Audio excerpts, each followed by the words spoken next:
You ask Tiger to solve. This deals with linear equations with one unknown. The final result is y equals 4. Let's solve it step by step. Simplify the expression. Find the greatest common factor of the numerator and denominator. Factor out and cancel the greatest common factor. Swap sides.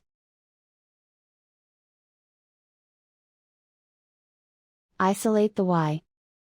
Multiply both sides by 8. Group like terms. Multiply the coefficients. Simplify the fraction. Multiply the fractions. Find the greatest common factor of the numerator and denominator. Factor out and cancel the greatest common factor. And so the final result is y equals 4.